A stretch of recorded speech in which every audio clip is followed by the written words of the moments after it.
गौतम चौक येथील महात्मा बसवेश्वर यांच्या पुतळा परिसराच्या सुशोभीकरण कामासाठी भाजपचे युवा नेते व सोलापूर शहर मध्य मंडल अध्यक्ष अक्षय अंजिकाने यांनी आपल्या फंडातून 20 लाख रुपयांचा विकास निधी उपलब्ध केला आहे। नुकताच सदर कामांचा प्रारंभ झाला। या प्रसंगी आमदार देवेंद्र कोटे, भाजप शहराध्यक्षा रोहिणीताई तडवळकर, माजी पालिका सभागृह नेते सुरेश पाटील, डॉक्टर शिवरत्न शेटे, चन्नवीर चिट्टे, समाजसेवक संजय होमकर, जिल्हा पंतुलू, विष्णुगोपाळ जिल्हा, केदार उंबरजे, संजय साळुंके, जगदीश पाटील आदी मान्यवरांची प्रमुख उपस्थिती होती। प्रारंभी महात्मा बसवेश्वर यांना अभिवादन करण्यात आले। त्यानंतर युवा नेते अक्षय अंजिकाने यांच्या संकल्पनेतून साकारलेल्या दिनदर्शिकेचे प्रमुख अतिथींच्या शुभ हस्ते प्रकाशन करण्यात आले। तसेच मान्यवरांचा सत्कारही संपन्न झाला।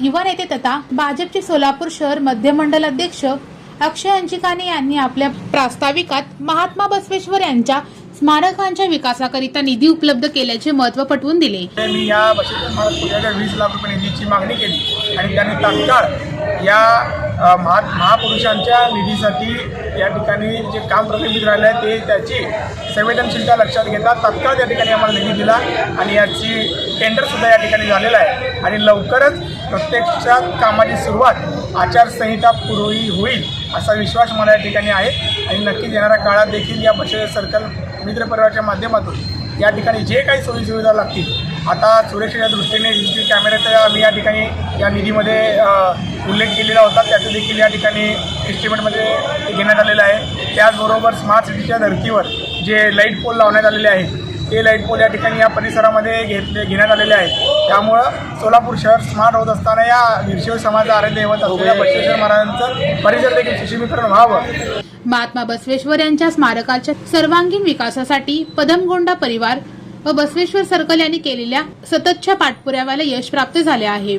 आमदार देवेंद्र कोटे यांनी आपल्या मार्गदर्शनपर भाषणातून युवा नेते अक्षय अंजिकाने यांच्या कार्याचे कौतुक केले।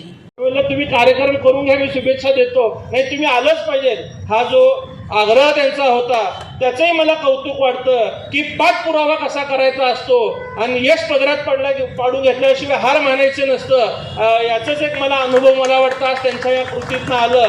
जोपर्यंत आपला दादा या कार्यक्रमाला पोचत नाही तोपर्यंत त्या माणसांनी काय हार मानलेली नाही आहे। त्यामुळं मला उद्याची सुद्धा निश्चिंत खात्री वाटते की या सर्कलचा विकास असेल, महात्मा बसवेश्वर महाराजांच्या पुतळा परिसरात असेल किंवा वीरशैव लिंगायत भवनचा विकास असेल, हे पूर्ण झाल्याशिवाय का अक्षय गप्प बसणार असं मला दिसत नाही। आणि अक्षय तुमच्या या प्रत्येक सामाजिक कार्यात मी देखील तुमच्या सोबत असेल।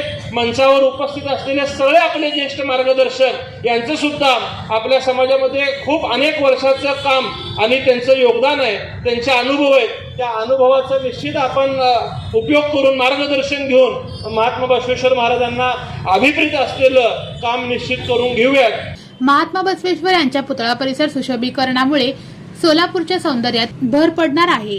डॉक्टर शिवरत्न शेटे यांनी आपल्या मनोगतातून महात्मा बसवेश्वर यांच्या सुधारणावादी विचारसरणीला उजाळा दिला। या महात्मा बसवेश्वरांच्या दैनंदिन पूजेमध्ये मग्न होता, जो इथली स्वच्छता राखायचा, जो महात्मा बसवेश्वरांना दररोज माल्यार्पण करायचा, तो ओंकार भीमाशंकर पद्मगोंडा या कार्यामध्ये मग्न असताना, समर्पित असताना दुर्दैवाने अपघाती मृत्यू झाला, तर त्या बसव भक्ताची, शिवभक्ताची याद ठेवून बॅनरवरती फोटो छापणं हा सुद्धा संस्काराचा मोठा भाग आहे आणि म्हणून अक्षय अंजिकानी खऱ्या अर्थानं अभिनंदनास पात्र आहे। या कार्यक्रमाप्रसंगी सर्वपक्षीय राजकीय नेते मंडळी व कार्यकर्ते, पदाधिकारी यांच्यासह समाज बांधव मोठ्या संख्येने उपस्थित होते। सर्व मान्यवरांनी युवा नेते अक्षय अंजिकाने यांच्या समाजाभिमुख विकास कामाचा गौरव केला। त्यांच्या यशाची पोचपावतीच म्हणावी लागेल।